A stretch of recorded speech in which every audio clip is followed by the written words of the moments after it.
Well, hi and welcome. I wanted to do this blog at the beginning of January 2023 to kind of revisit just why you would want to have a Web3 domain name, why you might want to own and operate a Web3 TLD or top level domain.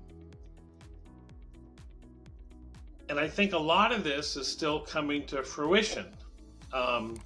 Many of the Web3 domain namespaces were started respectively 4, 5, and 6 years ago. Freename has been able to learn from what they've done right and wrong over the past 3 years. And I think we'll probably have an accelerated schedule of how fast they will be in their success over the next year. And I think because we don't know what the best and ultimate killer use case or killer app or the way you might want to use your Web3 domain name in a way that's different than anyone else, I just wanted to give a summary of all the different ways you can use, or we think in the future you'll be able to use a Web3 domain name. And then maybe we'll look at them individually as we go out through the year. But the whole idea of a Web3 domain name right now is this idea of a digital identity. Whether it's a picture of a business card, the TLD I'm promoting is .verse. That's one that I own on Freename. And if I had page.verse, I'm looking to have a digital identity. I'm looking to name myself in the digital space page.verse. And the word format has been used in over 1 billion domain names since the internet started. And it's a format that people are used to, whether or not your domain is in the existing space or whether it's in the new Web3 space. And I think it's this idea that a digital identity is created online and used online. I don't need anyone to confirm to me online that I'm Paige Howe, or what my address is, or what cars I own, or money that I have in my pocket. Those are real world assets, and I'm a real world person. But if I want to exist online and engage in commerce, people are going to know who I am. And I get a chance to rename myself.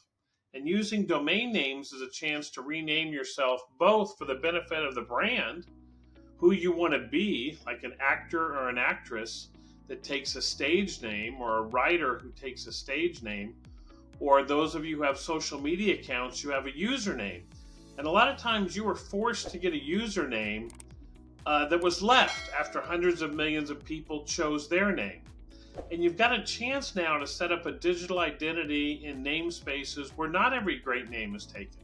So I can be page.verse, or I could be domain.verse, or I could be money.verse, or I could be USA.verse, or I could be have fun with .verse. So there's a lot of things you can do to use your Web3 domain name as a digital identity. And it's both the marketing value of turning heads or getting some attention or ease of remembrance in your digital identity, as well as the functional ability for someone to click your digital identity and only learn what you've allowed them to learn about yourself, either in a smart contract or a web page, which we'll get to later. So the first reason to have a Web3 domain name is just this idea that in the Web3 world, you are what you create digitally. And the first thing you need to do is give yourself a name, and this Web3 domain name that you get through Freename to be able to use in smart contracts and on blockchains would be a digital identity. And that's really the first great use case I see for domain names and TLDs. So in future videos and blogs, we'll go over a wallet address, using your Web3 domain name as a website name, using it as a website locator so people can navigate directly to your site without having to retype it in.